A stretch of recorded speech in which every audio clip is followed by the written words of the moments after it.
with the Browns here. After the draft, after most of free agency is done. Last segment, a couple of questions we threw out. Would you trade Dillon Gabriel or Shedeur Sanders and a late-round pick for the Colts' Anthony Richardson? I said yes. I think you guys both said no. I said no. Would you make a push to bring back Joel Bitonio? I said yes. You guys said no. How insane do we have to get with these trade rumors? And we haven't even got the trade. Guys, it was 3 days, no pads, just helmets. That's it. And we've gotten to, Shedeur's up team. Dillon's gone. Everybody gone. Like, what's going on? And to give Dillon Gabriel, a little bit of respect, if Shedeur doesn't make QB1 status, let's hear it. Gabriel's a guy who'll keep quiet. He'll just study. He'll stay up on the game plan. He'll support the starter in any way he can. He'll run the scout team, and if needed, he'll play. I mean, that's what you want out of a backup quarterback. Yeah. And Shedeur's his shadow is just so huge. I really think that's one of the reasons, Jake, that teams shied away from him in the draft. If you didn't like him as a starter, you didn't consider him as a backup. This just turned into an insane shakeup that nobody saw coming. Dillon Gabriel trade rumors are exploding everywhere, and the timing couldn't be crazier. Because at the same time, Shedeur Sanders is building real momentum, and that pressure is shifting everything fast. Now, here's the thing. The real story might be deeper than what we're seeing on the surface. What do you think is actually happening here? Because the situation in the Cleveland Browns camp is starting to feel out of control. 1 minute it's quiet offseason talk, next minute it's full-blown chaos around Gabriel and Shedeur. And what makes it even louder? Nothing has really started yet. No pads, just helmets. And still, the noise is already this intense. That alone tells you something. Right now, the energy is shifting, and it's not subtle anymore. It's leaning heavily toward Shedeur. Every new conversation pushes him higher, while Gabriel keeps getting pulled deeper into trade discussions that feel more real by the day.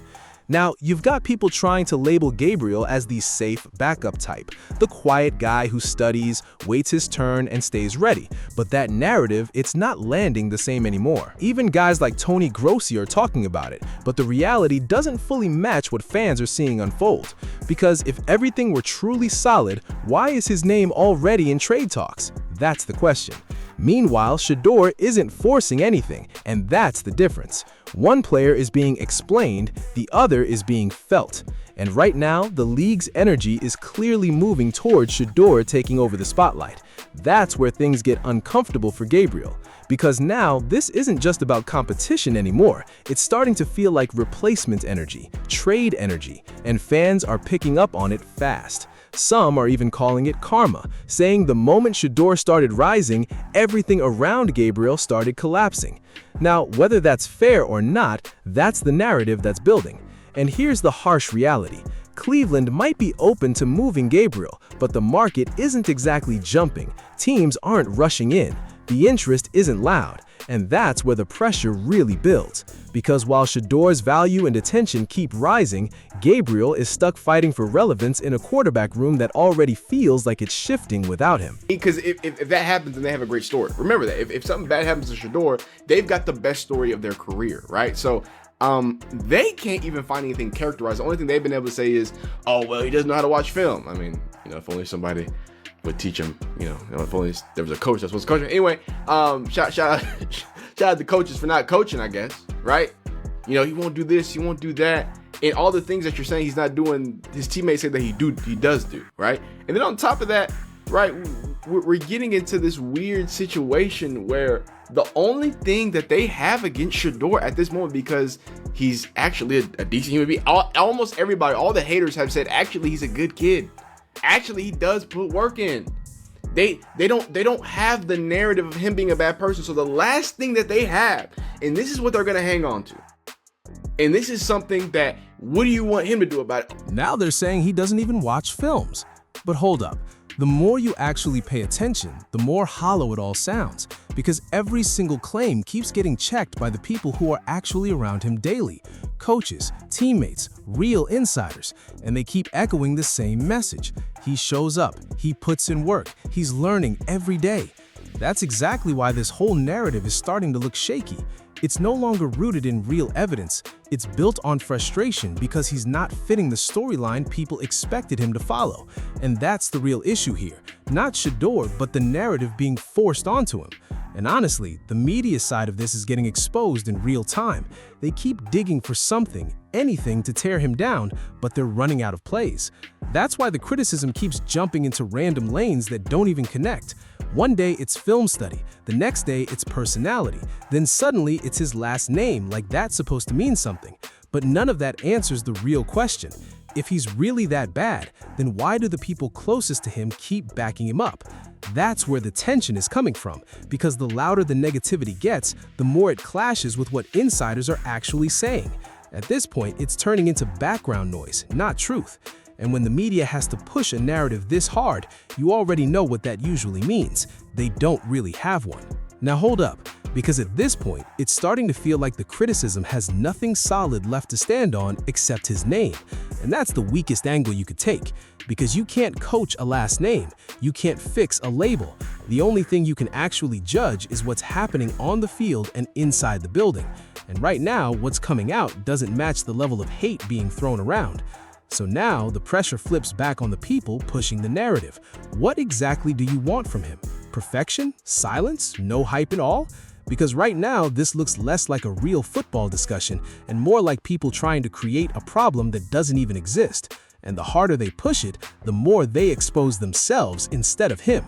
And this is where everything starts turning back on the media completely, because when you break it all down, there's no real proof behind most of these claims, just opinions getting repeated louder and louder until people start mistaking them for facts. That's the playbook right now. Say it enough times and hope it sticks. But it's not sticking with the people around him, it's not sticking inside the building, and it's not even sticking when you hear how teammates talk about him. So what's really left? Just noise. And that's why this whole situation feels so one-sided now. Shedeur Sanders is being judged by expectations that keep shifting every single week, while the criticism coming at him keeps getting weaker and more emotional instead of grounded in facts. At some point, you've got to step back and ask, why is all this energy going into tearing him down instead of actually breaking down his performance on the field? Because the moment the conversation shifts from football to personal shots and last names, it stops being analysis and starts looking like pure frustration. And the longer that keeps happening, the clearer it becomes that the real story isn't about Shedeur failing anything. It's about people running out of fair ways to challenge him. I think they do want to still continue to see what he's going to do. And obviously, I think he came off an injury. I think like the interesting part of this with Todd Monken is this idea of even though guys may be competing, like reps aren't going to be equal. So I am curious about that. But look, I think the preseason, we know how those preseason games go. And I mean, I'll be curious to see how Todd Monken wants to run those preseason games with reps and when he's going to choose to rest guys and when he's going to need another body. But I think with this team, like they're always strategically looking for moves potentially. I would think like if something's not imminent, like that doesn't mean it wouldn't happen. Just a stack of soft excuses layered together to shield Dillon Gabriel from what everybody can already see coming. Maybe the reps won't be even. Maybe something will change later. Maybe they just want more time to evaluate. That's not confidence, that's panic dressed up in careful language. Because if the team truly believed Dillon Gabriel was the guy for the future, nobody would be tiptoeing around it like this. They'd say it with their chest, they'd stand on it loudly. Instead, everything feels temporary. Everything feels shaky, and the reason is obvious. Shedeur walked in and instantly shifted the entire energy in that room. Now it feels like people are scrambling to protect Gabriel from comparisons he's clearly not winning. And let's be real for a second. Trying to push this idea that Gabriel is still some long-term cornerstone just doesn't hit the same anymore. Fans aren't clueless. People can read what's happening. The buzz is around Shedeur Sanders. The spotlight is on Shedeur Sanders. The pressure is on Shedeur Sanders. Nobody's talking about Dillon Gabriel like he's changing the game. It sounds more like he's being framed as a stopgap, a backup plan, a safe fallback, and that alone tells you everything you need to know. Even all this talk about injuries and preseason reps feels like another delay tactic to avoid facing what's obvious, because once real competition kicks in, that gap is going to be impossible to hide. One guy brings juice, confidence, attention, and leadership. The other keeps getting defended with explanations. That's a huge gap, and the more people try to soften that reality, the more it exposes what's really going on behind the scenes. And here's the part nobody wants to say out loud. It really feels like even Todd Monken isn't fully sold on keeping Dillon Gabriel long-term. You can hear it in the hesitation. You can feel it in how this situation keeps being talked about. Nothing about Gabriel sounds locked in. Nothing about his role feels secure. The team keeps exploring, keeps adjusting, keeps leaving doors open, and you have to ask, why? Because deep down, they know everything changed the moment Shedeur Sanders stepped into that building. Gabriel was supposed to be comfortable before that. Now suddenly trade rumors are floating everywhere. Now roster moves are being hinted at. Now fans are being slowly prepared for a shift. That's not by accident. That's the organization quietly realizing this situation might already be finished for him before it even fully got started.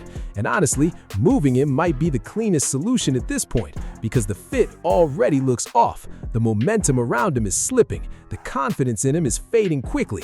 Meanwhile, Shedeur Sanders keeps becoming the center of everything without even forcing it. If you made it this far, you already know what to do. Tap in, subscribe, and stay locked, because this story is far from over.